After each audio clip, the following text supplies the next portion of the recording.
what does it mean to live a sacred life? So to live a sacred life means that we are very present and that we're allowing ourselves to feel everything that arises moment to moment to moment. We don't push away feelings. If we're talking to someone and we're getting like our heart, I call them heartgasms, that, you know, because your heart is electromagnetically 50 times electromagnetically stronger than your brain. When they do the EKG for the heart, the EEG for the brain, the EKG is 50 times stronger electromagnetically than the heart.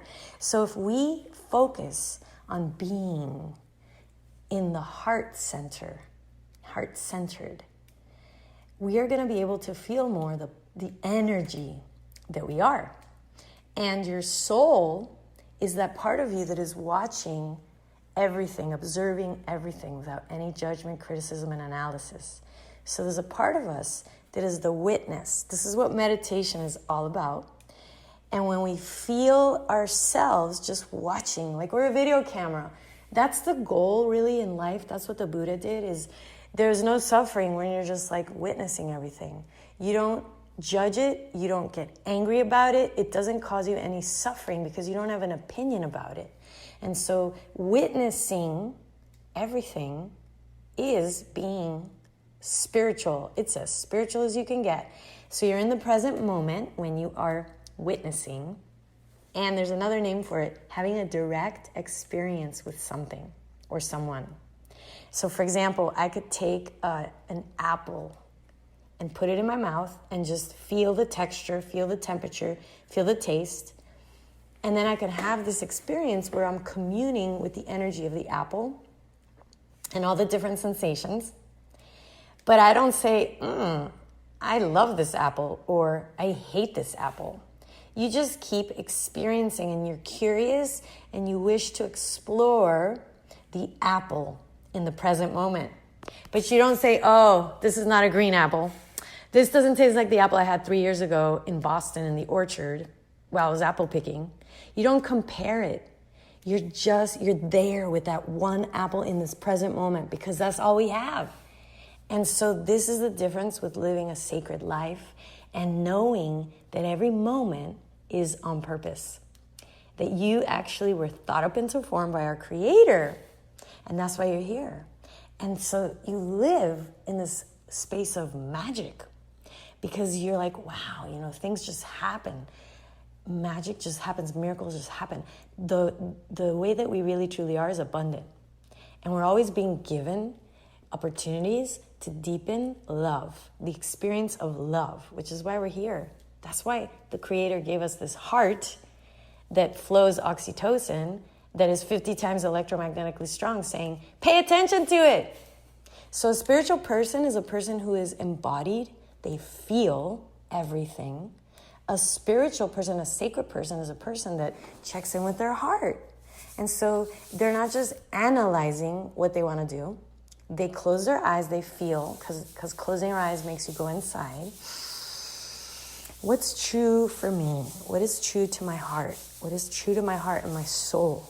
And so you can ask yourself, what is aligned with my heart and soul? This is a great question to make you more spiritual, to make you more in the sacred living, sacred soulful living. And then you pause and you allow yourself to feel what's coming up, the energy, to the best ability of not analyzing it. Because, for example, sometimes we meet people, let's just say you're single, and you see someone and you're like, oh my God, my heart's beating, I feel so nervous, I'm so excited, I feel all this energy. And then you say in your mind, without even knowing that person or anything about them, maybe that's my twin flame, maybe that's my soulmate. That's not a direct experience. A direct experience would be sitting in front of that person, looking into their eyes, listening to them speaking, and that's it. You just witness them, and you allow yourself to feel whatever's coming up for you, and that's it.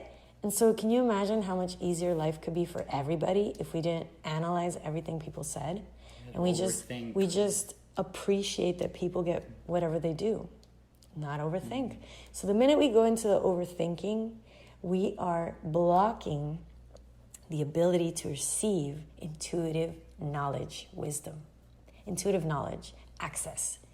Inside of us is an amazing medicine man and woman. Inside of us is that song, that play, that screenplay, that book, that, drummer, the artist.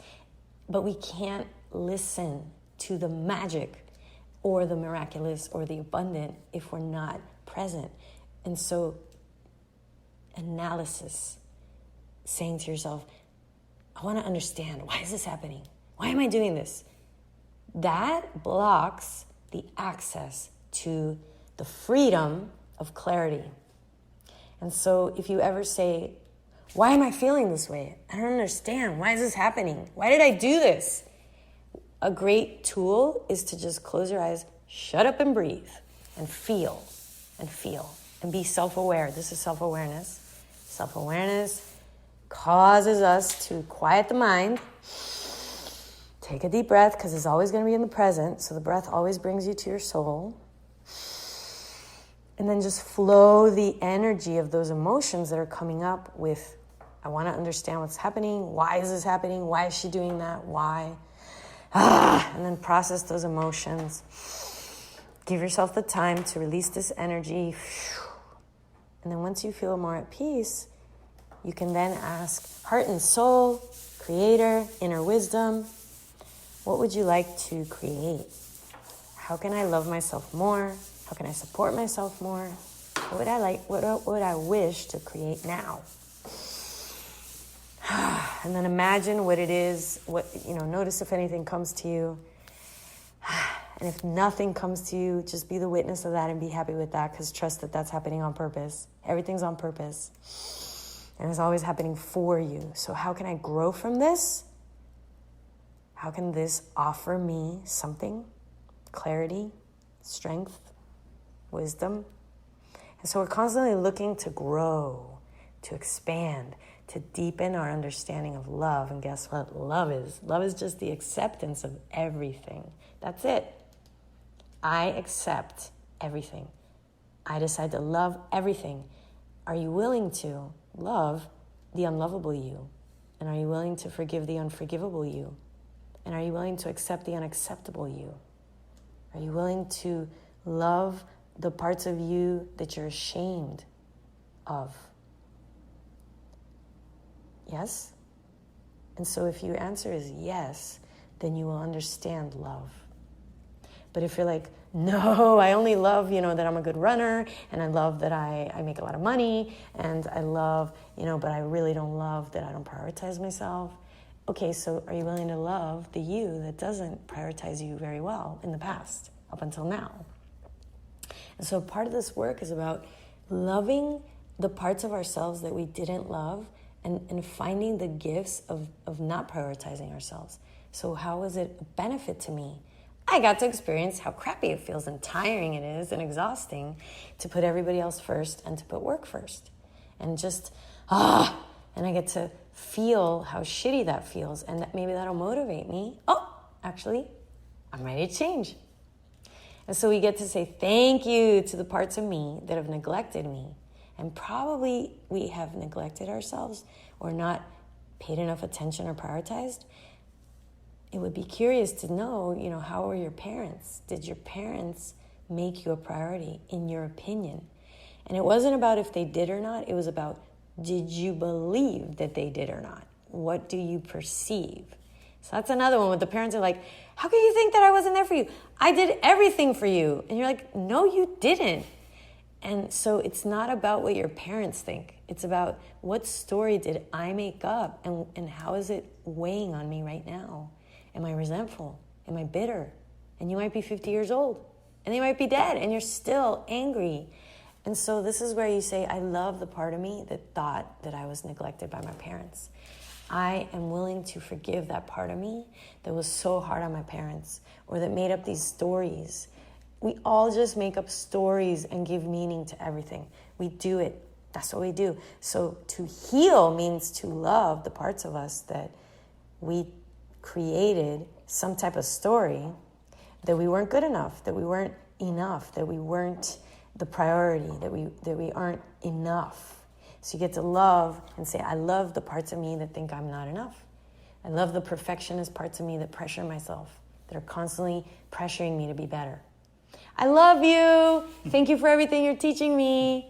And so I hope that this audio is a reminder of familiarizing ourselves with being self-aware, being more accepting and loving, and honoring of ourselves, and maybe even motivate us to prioritize ourselves more in our lives. Yeah, that's what I wish for us all.